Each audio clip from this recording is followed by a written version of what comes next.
Coincidiendo con el estallido de la Guerra Civil Española, llega a España una figura muy relevante. Hablamos del militar, diputado Tory y diplomático Archibald James, más conocido como Wing Commander James, que pudo seguir en primera línea los movimientos tanto del bando sublevado como del republicano.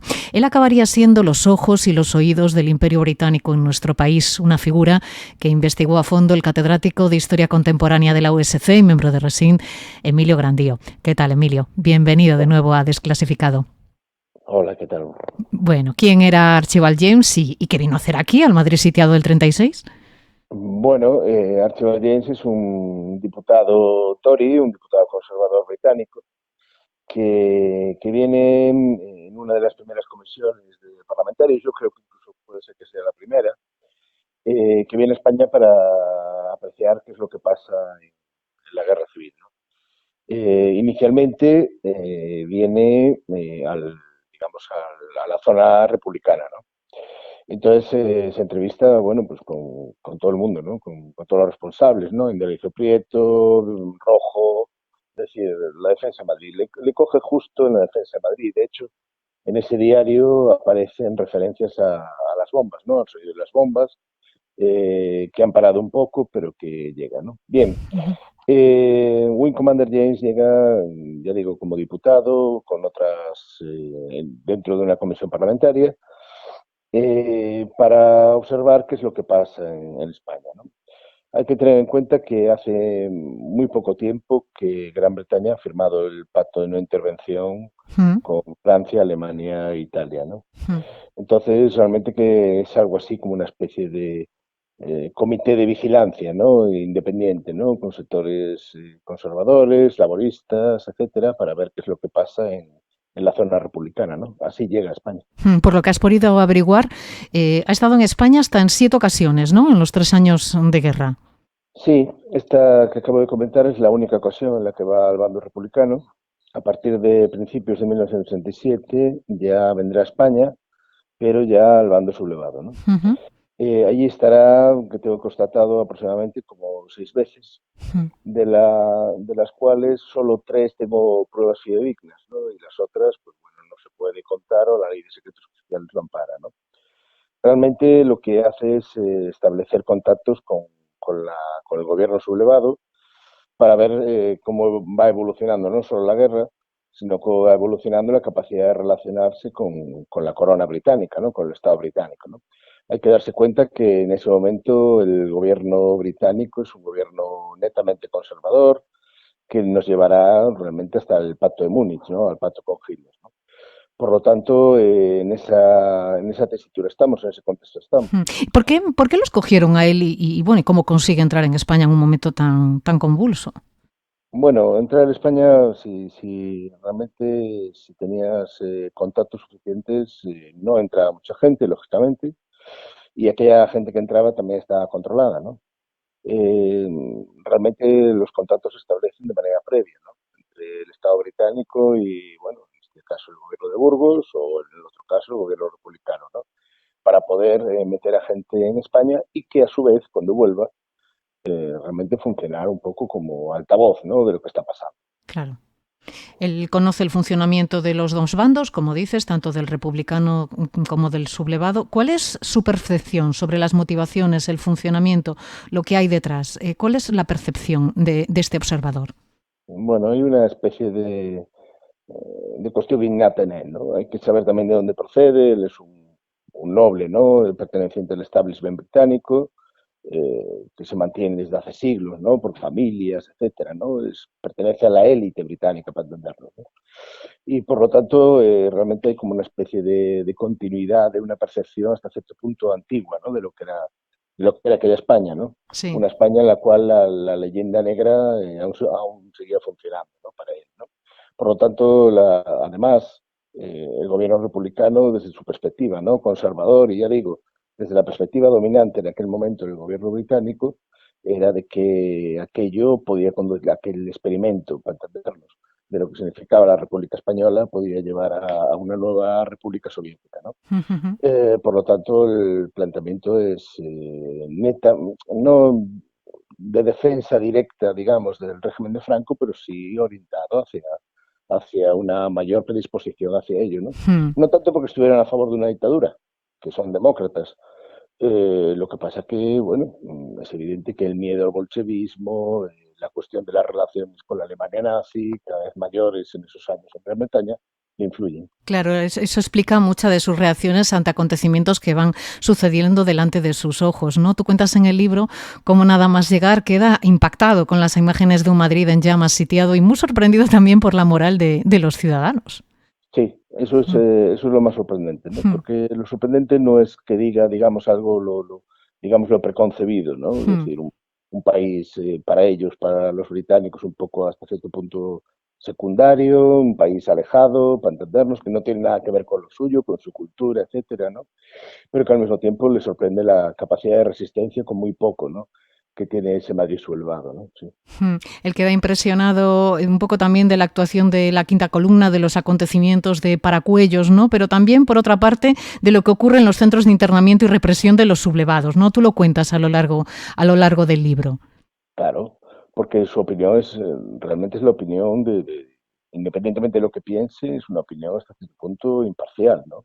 Es decir, él va como un observador imparcial, ¿no? Por un lado, él de hecho en la primera visita que va al Madrid republicano, digamos, ¿no? Al Madrid del no pasarán, realmente él va dirigido para observar qué es lo que está pasando, ¿no? En sacas como las de Paracuellos que pasan unos días antes, ¿no? Claro. Va también para observar eso, ¿no? Sin duda. Pero al mismo tiempo, cuando pasa al otro lado, digamos, en esas otras visitas en las cuales mantiene muchas más relaciones y Mm, tiene más capacidad de entrada en muchos sitios, observa, por ejemplo, el grado de represión brutal y bueno, la ausencia total de garantías bueno, todo este grado brutal de represión que todos conocemos, ¿no? mm, Del lado sublevado, ¿no? claro. Entonces, quiero decir que es una opinión imparcial, ¿no? Claro, lo que pasa que hay una cosa que llama muchísimo la atención, tú también lo señalas, ¿no? Mm, La reacción de él después del bombardeo de Guernica, ¿no? sí, Que llega a sí. decir que el nivel de destrucción no fue tanto como parecía, ¿no? Y veía una mano ahí también española en lo que había detrás. ¿Cómo se explica eso y sobre todo que haya mantenido esa versión a lo largo del tiempo, ¿no?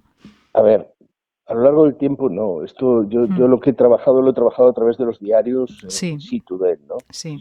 Y la verdad, la cuestión de Guernica que trabajo, lo trabajo desde escritos que hace en el momento o intervenciones parlamentarias que hace en el momento, ¿no? Para explicarnos, Wing Commander James se convierte en el portavoz parlamentario en Gran Bretaña para explicar la tesis de los sublevados sobre Guernica, ¿no? Mm, Esa tesis de los sublevados es que, bueno, o bien que se incendió, que lo incendiaron los propios vascos, o bien que, pero que desde luego allí la Legión Cóndor no estuvo, ¿no? No hubo ninguna intervención extranjera, no hubo ninguna intervención alemana, y por lo tanto esa es la versión, ¿no? Que mantiene el Parlamento y es enormemente criticada por los propios laboristas, ¿no? Por los propios que están al otro lado del Parlamento. mm, Realmente todo esto hay que explicarlo desde un contexto en el cual la información para los sublevados es fundamental. El caso de Guernica es absolutamente sintomático en este sentido. Eh, Mandan invitaciones a muchísimos periodistas, esto está atestiguado por trabajo de historiadores durante mucho tiempo, para que vayan a la España, digamos, sublevada, ¿no? Del bando sublevado, y que cuenten la información, la propaganda que ellos quieren, que se cuente la imagen, ¿no? De esa España, ¿no? Por lo tanto, ellos no pueden ofrecer la imagen de que Guernica fue bombardeada por la Legión Cóndor, pero invierten muchísimo dinero, muchísimo esfuerzo. Es una de las pruebas más evidentes de que las fake news no se inventan hoy en día, ¿no? Vienen de hace Sino mucho que tiempo. hay toda una campaña. La información para Franco es fundamental. Fundamental. Fundamental. Hay que tener en cuenta, por ejemplo, cosas que la gente no sabe, ¿no? Francisco Franco tiene una propia oficina de información personal desde Marruecos, desde sus etapas en Marruecos. Acordaros de todo aquello del general más laureado de España, más Sí, joven, sí, sí. etcétera, etcétera, desde el principio, ¿no? Ujú. Y eso lo mantiene hasta el final, muy posiblemente por propia información que recibe, formación que recibe las academias francesas, ¿no? En las cuales está con los más destacados miembros a posteriori de la información europea, ¿no? Estoy hablando de, bueno, de Gaulle, Pétain, ¿no? Quiero decir, con gente de ese nivel y que por lo tanto, Francisco Franco tiene desde el primer momento yo no diría una obsesión, pero sí desde luego algo distintivo, que es que para él la información comienza a ser moderna para él. Ya. Es decir, este cambio que se da en la Segunda Guerra Mundial, de que la información antes de la Segunda Guerra Mundial era defensiva y a partir de la Segunda Guerra Mundial se convierte en proactiva, ¿no? Y para controlar sociedades, Mm. este salto ya lo ha dado Francisco Franco en los años 20, ya desde Marruecos, incluso antes. En la Guerra Civil, en los años en que se convierte el caudillo España, evidentemente lo utiliza. Y una de las pruebas evidentes es Guernica, ¿no? Sin duda, esa campaña de intoxicación que hizo a nivel internacional respecto del tema de Guernica. Lo que tenía claro Wing Commander James era que el enfrentamiento bélico que estaba sufriendo España en aquellos años no era una guerra civil, sino un conflicto internacional en suelo español, ¿no? Un duelo, al fin y al cabo, entre el fascismo y el comunismo, ¿no?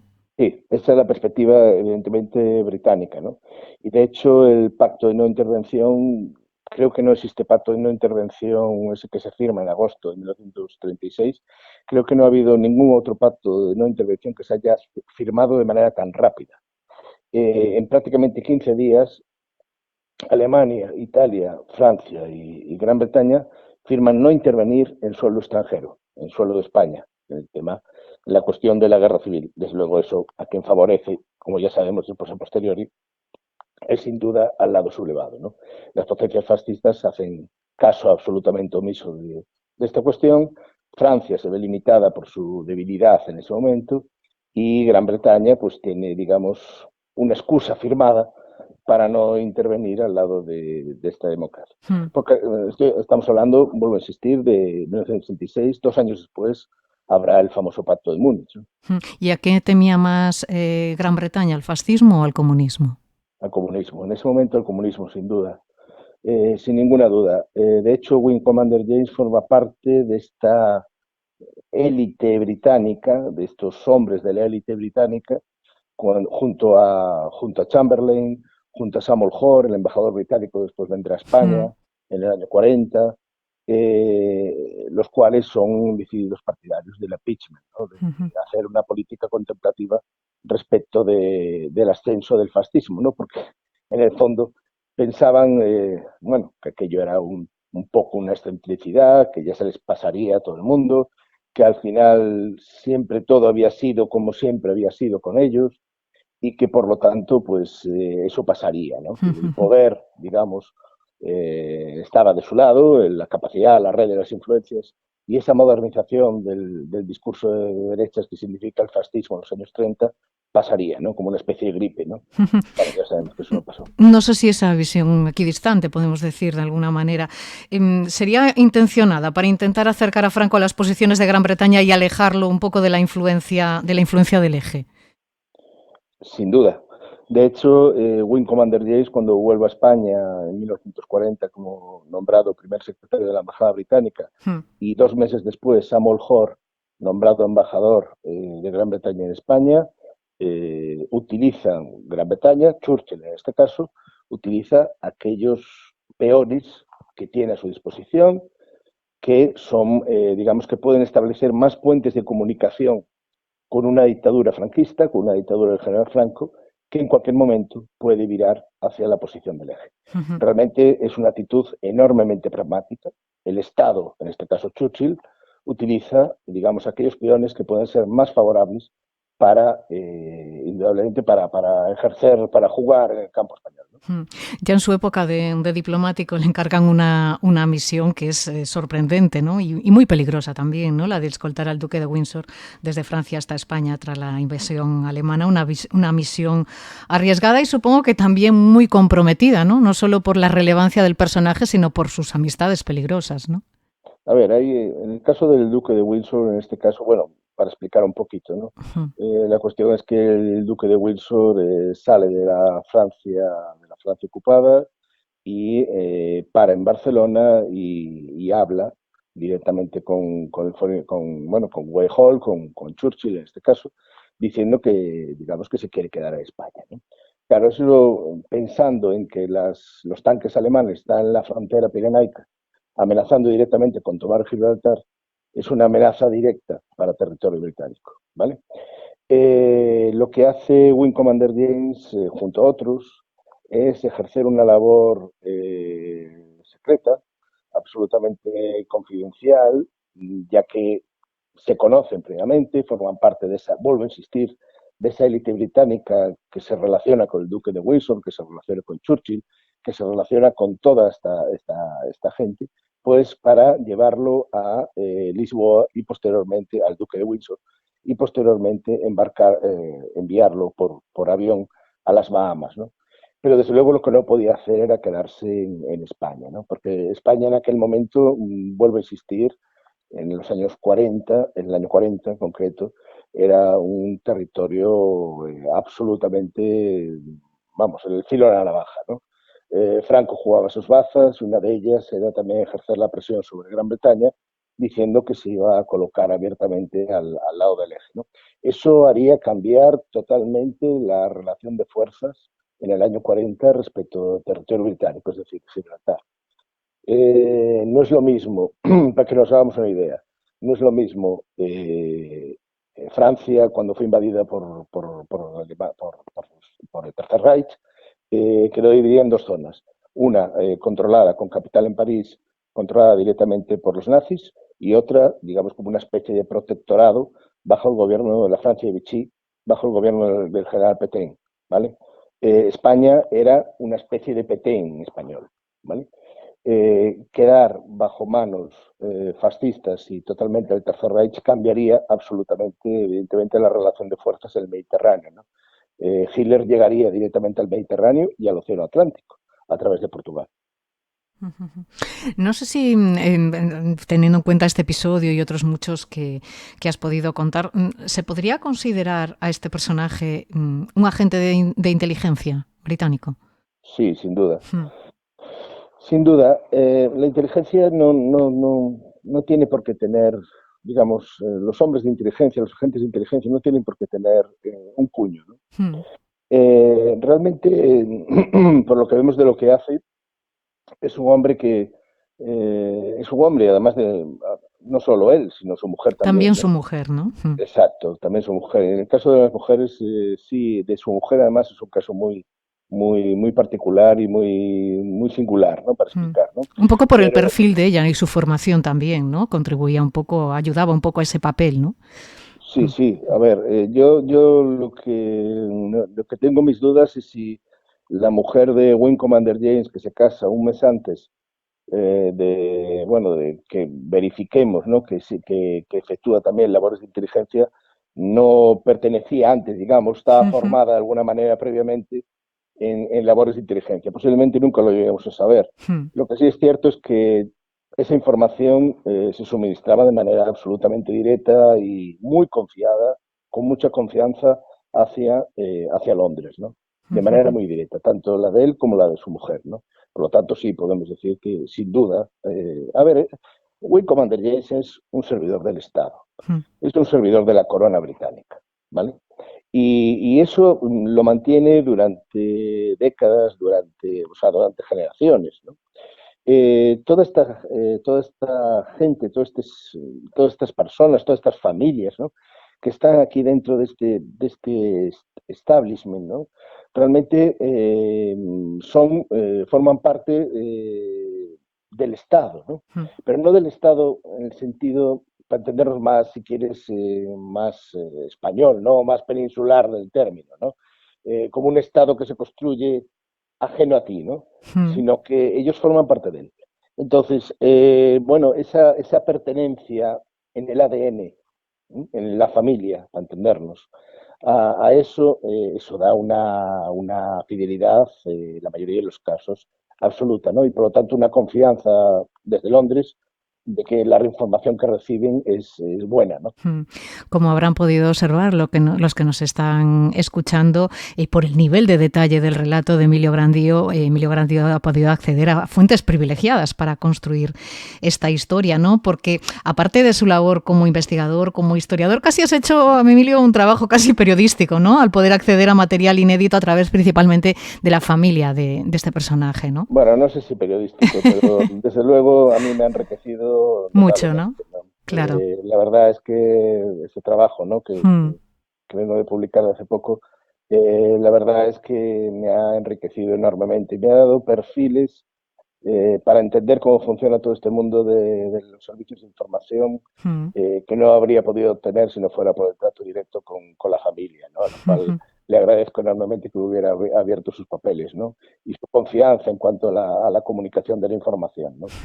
Ya digo, a mí me ha abierto, no muchas veces puedes acceder a contacto directo, Claro. comunicado, ¿no? Hay muchas cosas, evidentemente, que no se pueden contar, Claro. pero sí es verdad que desde luego te aporta un perfil que es absolutamente enriquecedor para entender muchas otras cosas que de otra manera estarían ocultas. Pues enhorabuena por tu trabajo y muchísimas gracias por abrirnos el diario de Wing Commander James. Gracias, Emilio, y un saludo. Gracias. Desclasificado.